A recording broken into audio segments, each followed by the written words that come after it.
guys! Welcome back sa YouTube channel. So ngayon, nandito po ako sa Talisay. Kaya hindi ko po katabi si DB. And then si Ali. Hindi ko po sila katabi kasi alam mo niya naman guys. Sorry guys akong maingay kasi dun sa kabilang bahay. Nan kasi may dog kasi doon, may dog. English ko na lang kasi ang pangit mag-Tagalog. Aso ba yun? Ang pangit na gusto.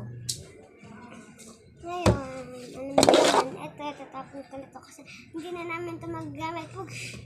So guys, wala na. So ngayon, malapit na po yung timer, yung pag-vlog ko. So, kung gusto niyo po mag-comment na magawa po ako ng little